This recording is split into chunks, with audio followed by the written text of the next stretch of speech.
আসসালামু আলাইকুম রহমতুল্লাহ। আমরা কাইমকোলা দক্ষিণপাড়া যুব সমাজ কর্তৃক খেলাধুলার আয়োজন করেছি, যেটা হচ্ছে যে 2025 সালের ঈদুল ফিতর পরবর্তী আমাদের যুব সমাজ সহ যারা আমাদের এই ছেলেরা আছে তাদেরকে নিয়ে আমরা খেলার অনুষ্ঠান করেছি।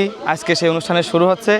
শুরুতেই আমরা দেখতে পাচ্ছেন যে ছোটদের বেলুন খেলার নিয়মটা আমি তোমাদের আবার ভালোভাবে বলে দিচ্ছি, সবাই খেয়াল করে শোনো। দুই পায়ের মাঝখানে এইভাবে বেলুন রাখতে হবে যেভাবে তোমরা ধরেছো, এবং এই বেলুন নিয়ে সামনে ওই পাশে যে আমাদের ভাইরা দাঁড়ায় আছে তাদের কাছে যেতে হবে। শর্ত হচ্ছে যে এই যাওয়ার মাঝখানে বেলুন হাত দিয়ে ধরা যাবে না, দুই পায়ের মাঝখানে থাকবে।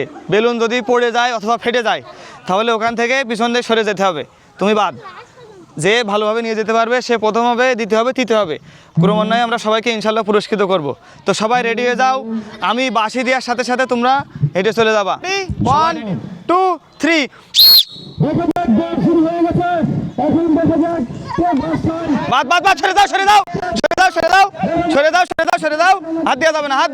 হাত দেওয়া যাবে না।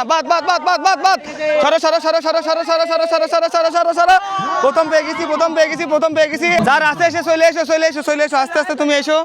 আমাদের এখনো বিজয়ী আছে, এখনো আসো। তোমাদের যাদের আছে চলে এসো। তোমরা সরে যাও। যাদের আছে তারা দ্রুত চলে এসো। আস্তে আস্তে এসো। হাত দিলে বাদ। সুপ্রিয় দর্শক, আপনারা দেখতে পাচ্ছেন যে সবাই প্রায় বাদ হয়ে গেছে। শুধুমাত্র প্রথম যে হয়েছে আমরা তাকে পেয়েছি, আর একজন বাকি আছে। আমরা আশা করছি সে শেষ পর্যন্ত যেতে পারবে।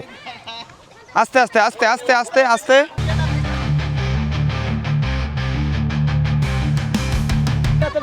আমার সেই কথা মনে পড়ে গেল যে কচ্ছপ সে ধীরস্থিরভাবে হেঁটে কিন্তু জয়ী হয়েছিল। আজকেও কিন্তু তার ব্যতিক্রম কিছু হয়নি। আমরা আশা করছি ইব্রাহিম পারবে। সবাই ইব্রাহিমের জন্য একটি করতালি হয়ে যাক।